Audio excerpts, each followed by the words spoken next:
Good morning everyone, कैसे हो आप सभी। आई होप आप सब अच्छे होंगे। और दोस्तों यहाँ पर इंतज़ार की घड़ियाँ थी कि सिलेबस कब तक जारी होगा राजस्थान कंप्यूटर अनुदेशक भर्ती के लिए। तो दोस्तों कल एक नोटिफिकेशन आया और वो जारी दोस्तों कर दिया गया था। मैंने वीडियो बनाकर भी आपको बताया था कि सिलेबस क्या क्या है।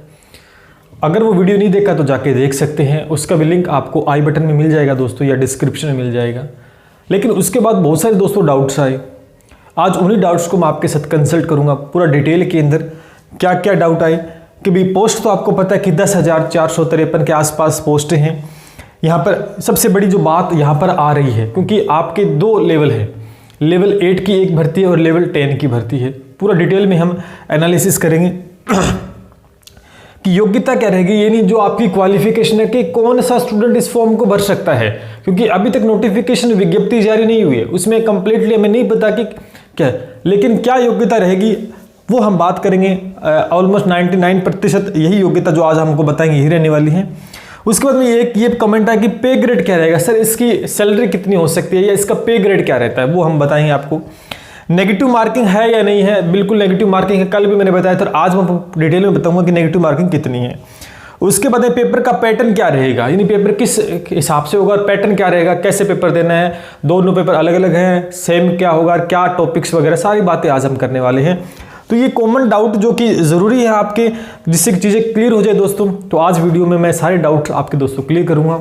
आई होप ये वीडियो काफ़ी अच्छा लगेगा। तो इसी बात पे दोस्तों लाइक कर दें, वीडियो को शेयर मार दें, जुड़ जाएं हमारे साथ, चैनल को सब्सक्राइब कर देना, क्योंकि आने वाले दिनों के अंदर इससे रिलेटेड बहुत सी जानकारियाँ और साथ साथ क्या मैं आपको इस YouTube चैनल के माध्यम से बिल्कुल फ्री में क्या अवेलेबल करवाऊंगा, ये सारी बातें दोस्तों हम करेंगे।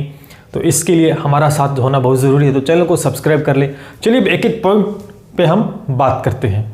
तो एक एक बात को दोस्तों जानते हैं कि जो आपकी राजस्थान कंप्यूटर अनुदेशक की जो भर्ती है उसमें दो तरह की पोस्टें दोस्तों निकाली गई। कितने तरह की? दो तरह की पोस्टें। एक तो बेसिक कंप्यूटर अनुदेशक की भर्ती निकाली गई है, इसमें एक पोस्ट है।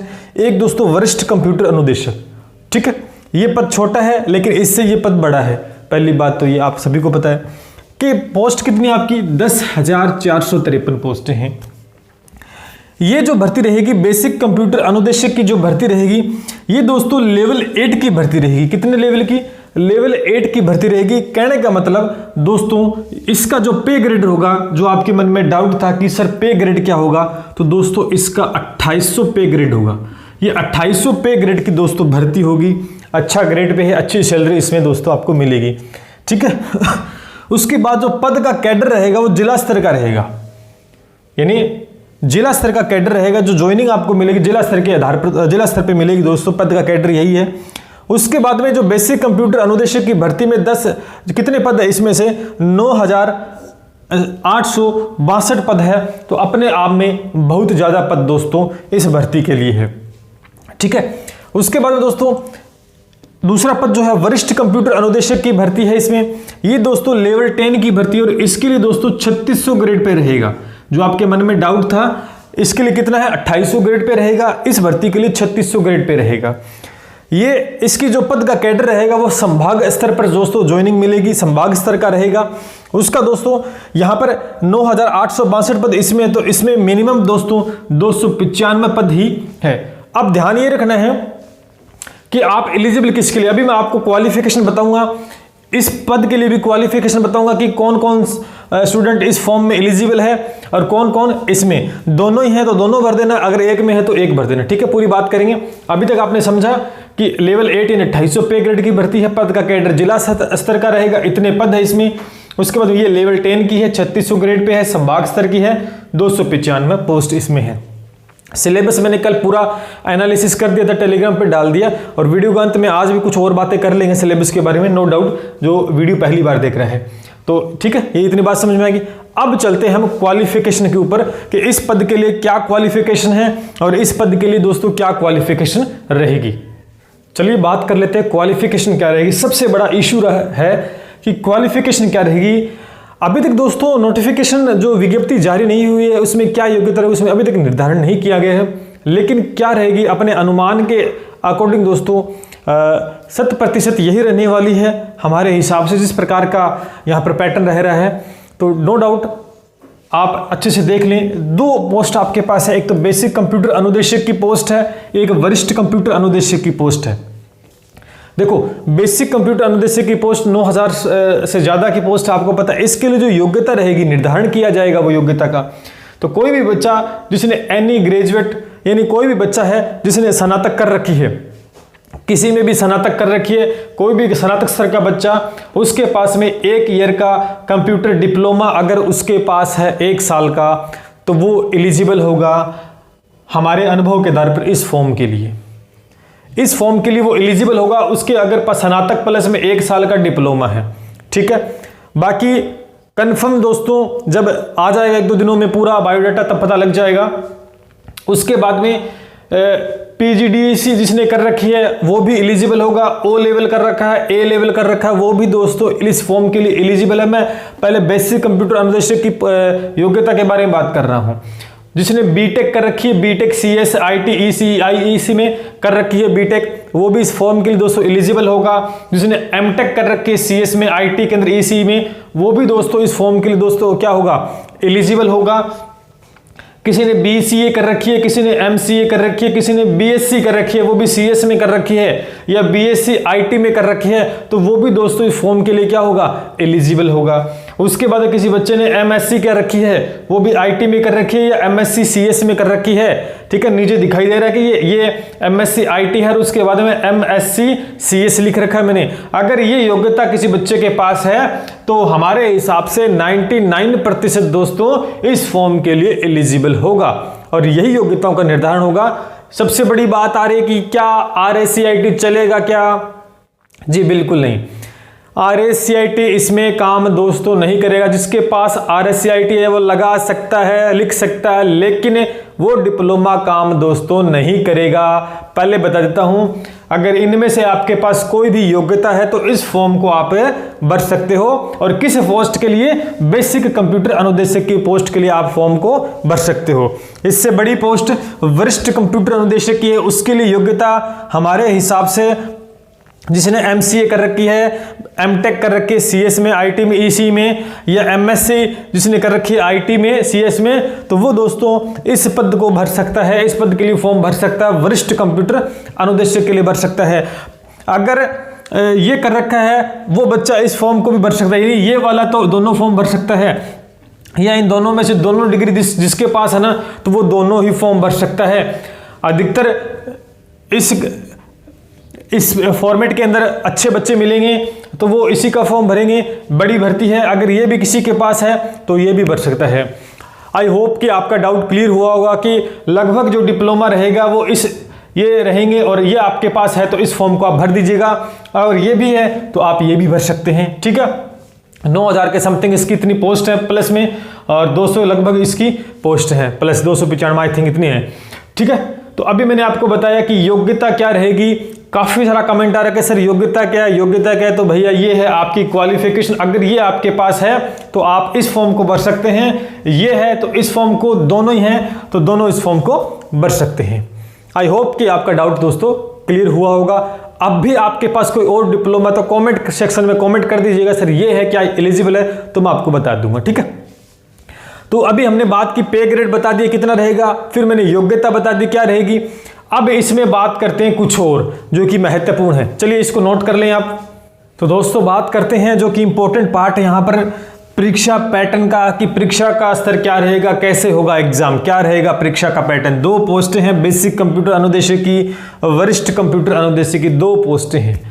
यहाँ पर दोस्तों सबसे पहले बता देता हूं कि पेपर 2 होंगे, पेपर फर्स्ट होगा और पेपर सेकंड होगा, 2 पेपर होंगे, और इसी का ही ये रहेगा, पेपर फर्स्ट इसमें रहेगा और पेपर सेकंड इसी में रहेगा। पहले बता देता हूं, जो पेपर फर्स्ट होगा वो दोनों में कॉमन है, दोनों में कॉमन सिलेबस है, ध्यान कर लेना वही चीज़ है। ठीक है, और पेपर सेकंड होगा उसमें कुछ अलग टॉपिक्स है इस भर्ती, इस पोस्ट के लिए, और इसके लिए कुछ अलग सिलेबस है, वो मैंने बता दिया था। और ठीक है, चलिए यहां पर एक बार थोड़ा सा मैं बता देता हूं रफली कि पेपर फर्स्ट के अंदर दोस्तों आपका राजस्थान जीके, राजस्थान जीके के अंदर दोस्तों आपका जो संपूर्ण हिस्ट्री है, कला संस्कृति है, भूगोल है और राजस्थान करंट अफेयर है। उसके बाद में मैथ रीजनिंग के भी कुछ टॉपिक्स इसमें इंक्लूड किए हैं, प्लस में मैथ भी दोस्तों इसके अंदर देखने को मिलेगा, डाटा इंटरप्रिटेशन भी दोस्तों देखने को मिलेगा। ठीक है, कल की वीडियो मैंने इन सिलेबस के बारे में अच्छे से बात कर ली थी। जल्द एक सेपरेट वीडियो लेके आ रहा हूं जिसमें हिंदी में आपको सिलेबस बताऊंगा विद टॉपिक्स, दोस्तों इंतजार रहेगा।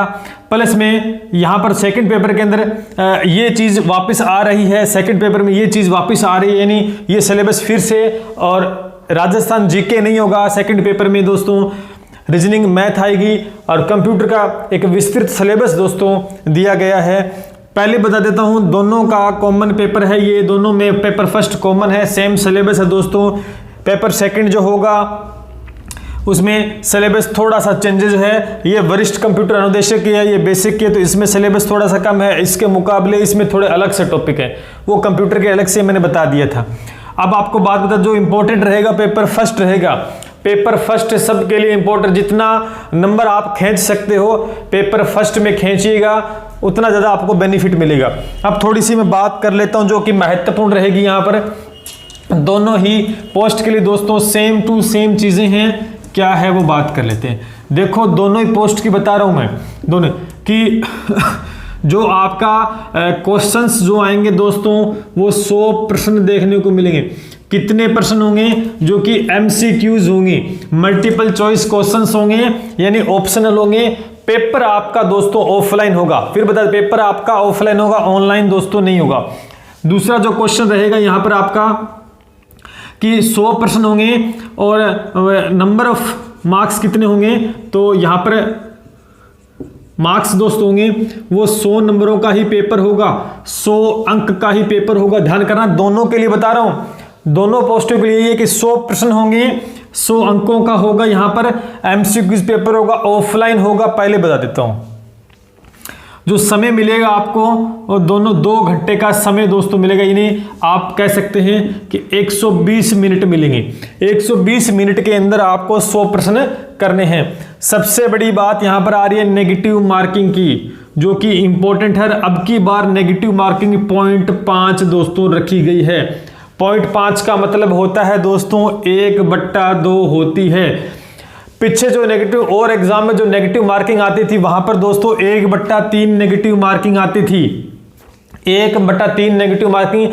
इसका मतलब ये था कि अगर आप 3 प्रश्न गलत करते हो, जब 3 प्रश्न गलत करते हो तो आपका एक सही प्रश्न दोस्तों यहां पर काटा जाएगा, कट जाएगा। ठीक है, कटेगा, समझ रहे हो बात को। जब आप 3 प्रश्न गलत करते हो 1/3 में, तो आपका एक प्रश्न काटा जाएगा, और यहां पर नेगेटिव मार्किंग इसके मुकाबले दोस्तों ज्यादा है।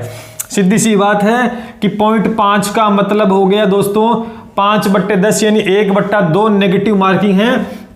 अगर आपके 2 प्रश्न गलत होंगे, 2 प्रश्न दोस्तों गलत होंगे, उसके हिसाब से एक सही प्रश्न दोस्तों हट जाएगा या कट जाएगा। पहले बता देता हूं यहां पर और यहां पर डिफरेंस है। और एग्जामों में नेगेटिव मार्किंग 1/3 रहती है अप्रोक्स, लेकिन इसमें दोस्तों 1/2 नेगेटिव मार्किंग रखी गई है। 0.5 नेगेटिव मार्किंग दोनों ही पोस्ट के लिए है, तो इस बात का विशेष ध्यान रखना है। नेगेटिव मार्किंग ज्यादा है दोस्तों की बार, कि 2 प्रश्न करते ही गलत कट गया एक, लेकिन यहां पर थोड़ा सा आराम था कि 3 प्रश्न गलत करेंगे तभी कटेगा। समझ में आ रही बात? तो इसका विशेष ध्यान रखना है, इंपॉर्टेंट बात है दोस्तों। 100 प्रश्न 100 अंक के 2 घंटे नेगेटिव मार्किंग है, ये रहेगा परीक्षा का दोस्तों पैटर्न। अब मेरे हिसाब से कोई डाउट दोस्तों नहीं रहा होगा। जल्द इसका नोटिफिकेशन कब फॉर्म भरे जाएंगे पूरी बात, और सबसे बड़ी बात आपको एक और बता देता हूं, इस एग्जाम को जो कंडक्ट करवाने वाली एजेंसी है, नोडल एजेंसी, वो RSSB करवाएगी। कौन करवाएगी? RSSB करवाएगी। 1 मिनट देख लेता हूं, यही नाम है क्या? 1 मिनट, जी बिल्कुल यही नाम है, नोडल एजेंसी करवाने वाली RSSB। सबसे बड़ी बात रहेगी, जब ये एग्जाम करवाएगी, ये बोर्ड एग्जाम करवाएगी, तो जो राजस्थान का जीके है वो एक बहुत ही अच्छे स्तर का आता है, यानी जो प्रश्नों का लेवल रहेगा बहुत ही जो बच्चा पढ़ेगा वही इस बोर्ड का एग्जाम सोल्व कर पाता है। तुक्के मारने वाला या ऊपरी स्तर का पढ़ के जाएगा तो पेपर सोल्व नहीं होगा। यानी ये जो बोर्ड करवाएगा ये राजस्थान जीके बहुत अच्छे प्रश्न डालता है, पढ़ने वाला ही उसे सही करेगा। तो मान के चलो कि राजस्थान जीके का तो इसके पास तो सारा मैटर है। तो सभी सब्जेक्ट का दोस्तों यहां पर बहुत अच्छा पेपर आपका स्टैंडर्ड का पेपर रहेगा। तो तैयारी है वो स्टैंडर्ड की दोस्तों आपको करनी है। पहले बता देता हूं, अगर आप तैयार हो तो इसकी तैयारी करना शुरू कर दीजिए जो मैंने बताई, अगर आपकी क्वालिफिकेशन वो है। डरने की आवश्यकता नहीं है। मैं हिंदी में सिलेबस नहीं आया है नोटिफिकेशन, लेकिन मैं आपको हिंदी में टॉपिक वाइज पूरा कंसल्ट करूंगा, जल्द आपके सामने वीडियो लेके आऊंगा। तो परीक्षा पैटर्न की बात हमने कर ली, योग्यता की बात हमने कर ली, नेगेटिव मार्किंग की भी बात हमने कर ली है, ग्रेड पे क्या रहेगा वो भी बात कर ली, पद कितने वो भी हमने बात कर ली है। मेरे हिसाब से कोई बात नहीं रही होगी। अब भी आपके मन में कोई किसी प्रकार की कोई शंका है तो कमेंट करके दोस्तों आप पूछ सकते हैं, तुरंत आपको जवाब मिलेगा आपका प्रश्न अगर सही होगा तो। उम्मीद करता हूं अच्छे से समझ में आया होगा। मिलते हैं इसी के साथ दोस्तों, जल्द मैं इसके लिए कुछ और आपके लिए लेके आऊंगा। जय हिंद, जय भारत।